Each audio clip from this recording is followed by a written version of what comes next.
दोस्तों ये कहानी एक ऐसे साइंटिस्ट की है जो अपने फायदे के लिए एक जेल में कुछ कैदियों को रखकर उन पर ऐसे खतरनाक घिनौने एक्सपेरिमेंट करता है जिससे उन कैदियों को हर दिन नर्क से गुजरना पड़ता है। लेकिन एक दिन उनमें से कुछ कैदी उस साइंटिस्ट के साथ कुछ ऐसा करते हैं जिसका उसने भी कभी सपने में नहीं सोचा था। लेकिन आखिर वो साइंटिस्ट उन कैदियों के साथ ऐसे कौन से घिनौने एक्सपेरिमेंट करता था और आखिर उन कैदियों ने उसके साथ ऐसा क्या किया, चलिए जानते हैं। तो कहानी की शुरुआत एक प्लेन को दिखाते हुए होती है जो कुछ कैदियों को लेकर एक खूबसूरत आइलैंड पर उतरता है, जहाँ उन कैदियों को स्पाइडर हेड नाम की एक अनोखी जेल में रखा जाता है, जो कि एक अलग ही तरह की जेल थी क्योंकि वहाँ उन कैदियों को सारी सुख सुविधाएं दी जाती थी। वहाँ पर उन कैदियों को उनके पर्सनल रूम में रहने और उनके मनपसंद काम करने की आजादी थी। साथ ही उन्हें आसपास घूमने की भी पूरी छूट दी जाती थी। लेकिन इन सब सुख सुविधाओं के बदले उनकी बॉडी पर इंसानों के इमोशंस को कंट्रोल करने वाले केमिकल्स के एक्सपेरिमेंट किए जा रहे थे, जिसके लिए हर कैदी की पीठ पर उन केमिकल्स के छोटे छोटे बॉक्स हमेशा ही लगे होते थे, जिन्हें मोबी पैक कहा जाता था। हर बार उन कैदियों को कोई भी नया डोज देने से पहले उनकी परमिशन ली जाती थी और उनके एक्नॉलेज कहने पर ही एक्सपेरिमेंट शुरू किया जाता था। ये सारे एक्सपेरिमेंट्स जीनियस साइंटिस्ट स्टीव अबनेस्टी और उनके असिस्टेंट मार्क की देखरेख में होते थे और आज वो लोग रे नाम के एक कैदी पर G46 ड्रग का एक्सपेरिमेंट कर रहे थे। इस ड्रग की वजह से स्टीव के बकवास जोक्स पर भी रे पागलों की तरह हंसने लगता है, जहाँ पर मार्क हिस्ट्री के ट्रेजेडी से भरे फैक्ट्स पढ़कर रे को बताता है। पर G46 ड्रग के असर से रे अभी भी लगातार हंसता ही जा रहा था। ये देखकर स्टीव मार्क को ये कहते हुए बहुत खुश होता है कि उनका ये ड्रग सक्सेसफुल रहा और अपने नोटबुक में इस टेस्ट से जुड़ी जानकारी नोट करने के साथ ही गोल्डन स्टार वाला स्टिकर भी उस जानकारी पर चिपका देता है। अगले दिन सुबह जेफ नाम के कैदी को आंखों पर पट्टी बांधकर बिल्डिंग से बाहर एक खास टेस्ट के लिए ले जाया जाता है। उसे N40 ड्रग का डोज देने के बाद उसकी आंखों से पट्टी हटा ली जाती है। पट्टी हटने पर जेफ को सारी चीजें बहुत खूबसूरत दिखाई देने लगती है, पर वो उस खूबसूरती को ठीक से बयान नहीं कर पाता, इसलिए उसे B15 नाम का दूसरा डोज दिया जाता है, जिसके असर से वो बहुत ही खूबसूरत शायराना अंदाज में उस खूबसूरत नजारे के बारे में बताने लगता है। लेकिन जैसे ही टेस्ट खत्म होता है और सब वापस आने लगते हैं तो जेफ देखता है कि वो एक बहुत ही गंदे और बेकार सी जगह में खड़ा है। अपने ठिकाने पर लौटकर जेफ किचन में काम कर रही अपनी साथी कैदी लिजी के पास जाकर काम में उसकी हेल्प करने लगता है। असल में जेफ को लिजी बहुत पसंद थी और वो दोनों स्नैक्स बनाने के इंचार्ज थे। जेफ को ये काम इसलिए पसंद था क्योंकि उसे लिजी के साथ ज्यादा से ज्यादा वक्त बिताने और उससे बात करने का मौका मिल जाया करता था। वो लोग खाना बनाते हुए अपने साथ होने वाले टेस्ट के बारे में भी बात किया करते थे। शाम को जेफ अपने रूम में बैठकर डिटेल में बीती हुई घटनाओं को याद करके अनोखे तरह के ड्राइंग्स बनाना पसंद करता था। लेकिन उसके लिए ऐसा करना आसान नहीं होता था क्योंकि कई बार सोचते हुए उसका दिमाग पास्ट में चला जाता था और उसे वो सारी चीजें याद आ जाती जिसकी वजह से वो इस जेल में पहुंचा था। यहाँ से सीन शिफ्ट होता है और हम देखते हैं कि पास्ट में उस खूबसूरत रात को वो अपने बेस्ट फ्रेंड एडम और अपनी गर्लफ्रेंड एमा के साथ एक पार्टी एंजॉय कर रहा था। पार्टी में जेफ ने बहुत ज्यादा पी ली थी और घर वापस लौटते वक्त नशे में उसने गलती से अपनी कार को एक पेड़ में ठोक दिया था, जिसकी वजह से उसके बेस्ट फ्रेंड एडम की मौत हो गई थी। फिर सीन शिफ्ट होता है और प्रेजेंट में हम देखते हैं कि नए टेस्ट के लिए जेफ को एक दूसरी कैदी हीटर के साथ ले जाया जाता है। एक्सपेरिमेंट से पहले स्टीव अच्छी तरह से पता कर लेता है कि वो दोनों पहले कभी नहीं मिले थे। फिर वो उन दोनों से पूछता है कि क्या वो एक दूसरे को अट्रैक्टिव लगते हैं, तो उनका जवाब ना के बराबर होता है। फिर मार्क उन्हें N40 का डोज देता है और तुरंत ही जेफ और हीटर एक दूसरे को बहुत ही अट्रैक्टिव लगने लगते हैं। दोनों खुद पर काबू नहीं रख पाते और कैमरास और साइंटिस्ट की मौजूदगी में ही इंटीमेसी में इन्वॉल्व हो जाते हैं। वो एक दूसरे को आई लव यू बोलते हैं और बेइंतहा प्यार करने लगते हैं। ये देखकर स्टीव और मार्क खुश हो जाते हैं, पर वो अभी अपनी डायरी में गोल्डन स्टार नहीं लगाता क्योंकि वो पहले N40 का बचा हुआ असर देखना चाहता था। इस बीच जेफ खाना सर्व करते वक्त हीटर के लिए भी खाना लेकर आता है, तो वो दोनों अजनबी जैसा बिहेव करते हैं और एक दूसरे से बात तक नहीं करते।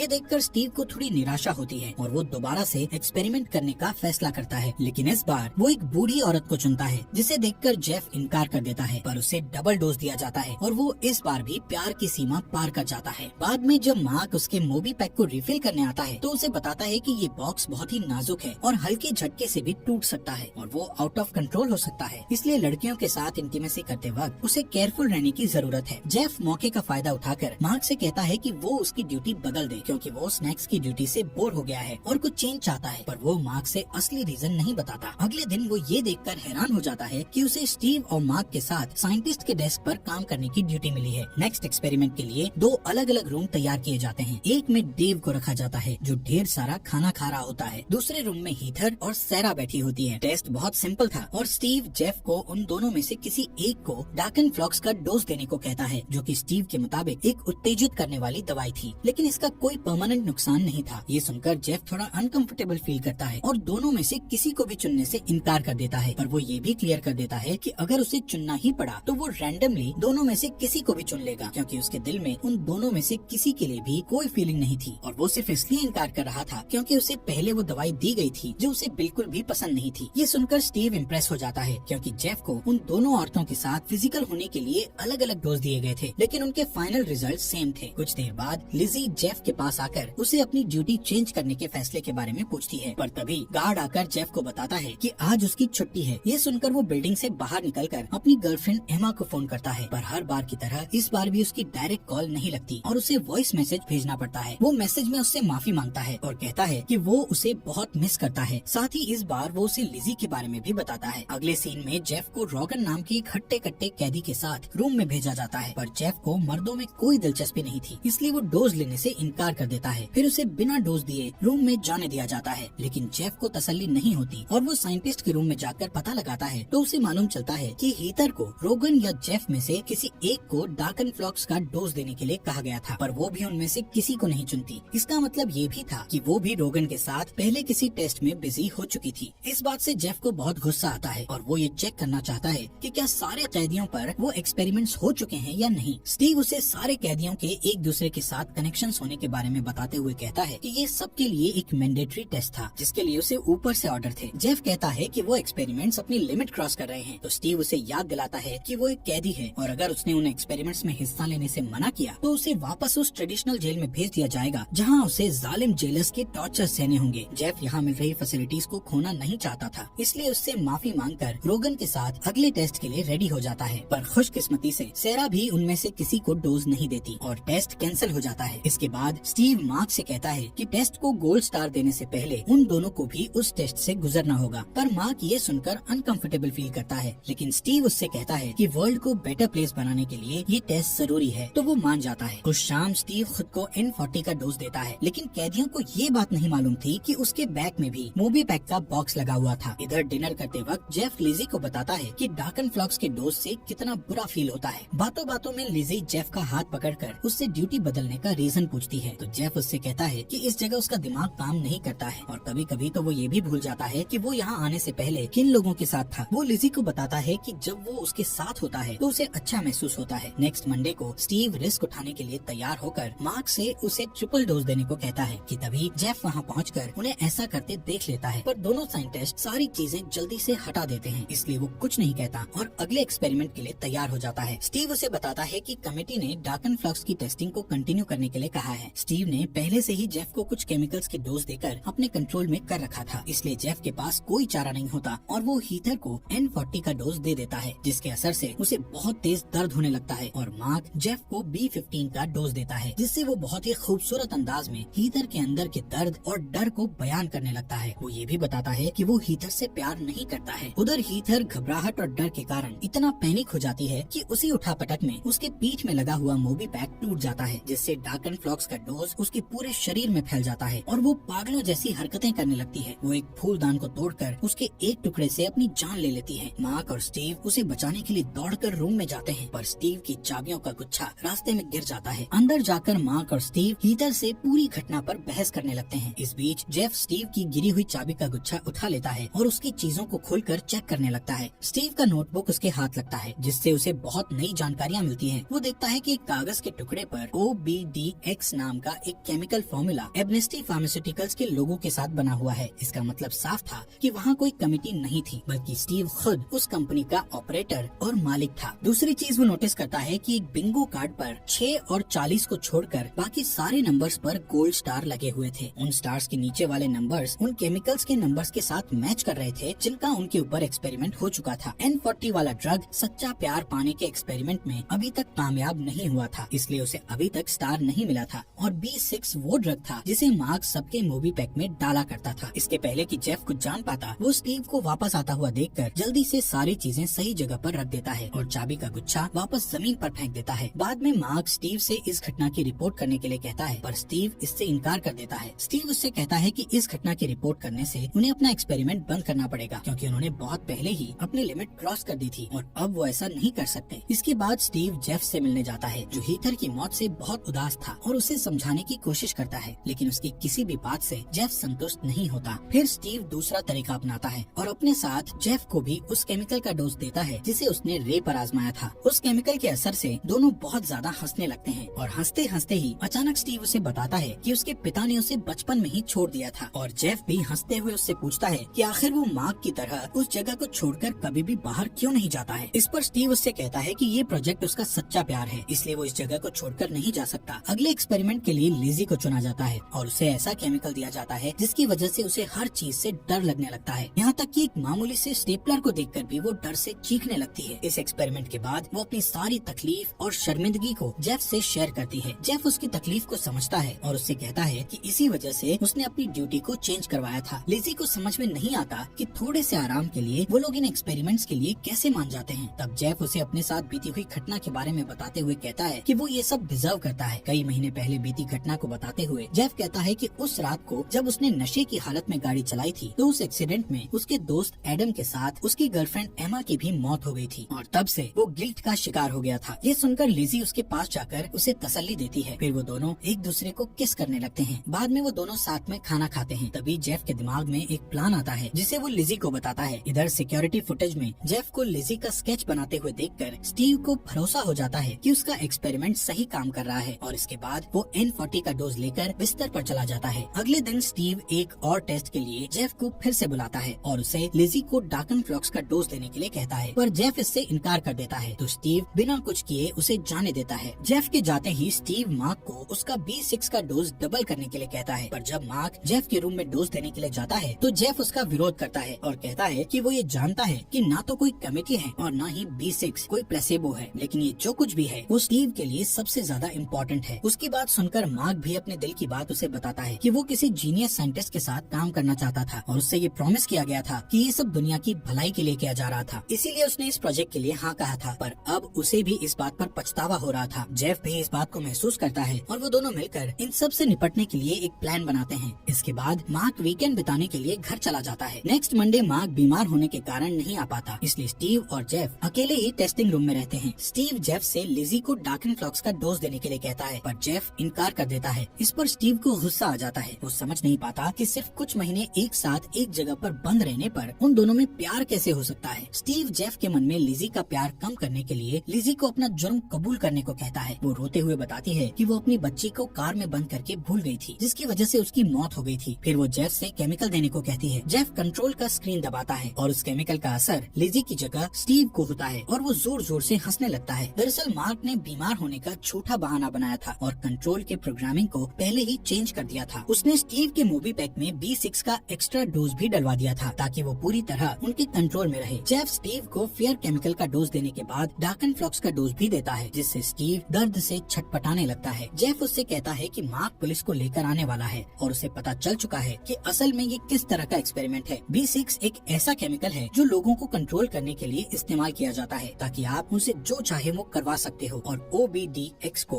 ओबेडियक्स एंड ऑब्वियस पन ऑन ओबीडियंस कहते हैं। इस पर दर्द में होने के बावजूद भी स्टीव सोचता है कि B6 का और बेहतर इस्तेमाल हो सकता था। उसे लगता है कि B6 इंसानों की डीप फीलिंग्स को दबाने में नाकामयाब था, जिस वजह से उसका एक्सपेरिमेंट पूरी तरह कामयाब नहीं हो पाया था। स्टीव जेफ और लिजी को बताता है कि उनकी सजा बहुत पहले खत्म हो चुकी थी, पर उसने उन्हें ये बात नहीं बताई थी। ये सुनकर जेफ को गुस्सा आ जाता है और वो स्टीव के सर को टेबल की तरफ धक्का देता है और उसे कंट्रोल पर उंगली रखकर फ्रंट डोर खोलने के लिए मजबूर कर देता है। जेफ उस रास्ते से बाहर निकलकर पूरी दुनिया को हीथर की मौत का सच बताना चाहता था, लेकिन बाहर निकलते हुए जेफ स्टीव को एक चाकू लेकर अपनी तरफ बढ़ते हुए देख लेता है और ये देखकर वो उससे चाकू मांगता है, पर B6 के एक्स्ट्रा डोज दिए जाने के बाद भी स्टीव जेफ के ऑर्डर को मानने से इनकार कर देता है। इसका मतलब साफ था कि वो केमिकल इंसान के असली फीलिंग्स को दबाने में पूरी तरह कामयाब नहीं था। ये प्रोजेक्ट स्टीव के लिए इतना ज्यादा इम्पोर्टेंट था कि उसे बचाने के लिए वो अपनी जान तक दाव पर लगा देता है। जेफ को मारकर स्टीव उससे कंट्रोल छीन लेता है और लिजी को डार्कन फ्लॉक्स के 4 डोजेस दे देता है, जिससे उसकी हालत तुरंत पागलों जैसी हो जाती है। जेफ स्टीव पर अटैक करके उसे नीचे गिरा देता है और दोनों एक दूसरे से भिड़ जाते हैं। उनकी फाइट से कंट्रोल गिरकर टूट जाता है। फिर जेफ स्टीव को मारते हुए उसे दीवार की तरफ धक्का देता है, जिससे स्टीव का मूवी बैग टूट जाता है और केमिकल के अचानक शरीर में फैलने से स्टीव कमजोर पड़ जाता है। तब मौका देखकर जेफ धक्का देकर उसे दूर कर देता है। फिर उसकी चाबी लेकर दौड़कर लिजी को देखने के लिए जाता है। किस्मत से वो समय पर पहुंचकर उसे बचा लेता है और उसके मोबी पैक को उसके शरीर से अलग कर देता है। लिजी उससे अपना जुर्म पहले नहीं बताने के लिए माफी मांगती है, पर जेफ उससे कहता है कि उसे परेशान होने की जरूरत नहीं है क्योंकि वो अभी भी उससे प्यार करता है। फिर वो दोनों उस जगह से निकलने की तैयारी करते हैं। तभी स्टीव माइक पर यह अनाउंसमेंट करता है कि सारे कैदी अगर अपनी सुविधाएं जारी रखना चाहते हैं तो उन्हें जेफ और लिजी को रोकना पड़ेगा। तभी स्टीव की नजर अपने सिक्योरिटी कैमरा पर पड़ती है। वो पुलिस को बिल्डिंग की तरफ आते हुए देखता है, इसलिए सारे जरूरी केमिकल्स अपने साथ लेकर वहाँ से निकल जाता है। उधर जेफ और लिजी को बाहर निकलते वक्त सेरा और रे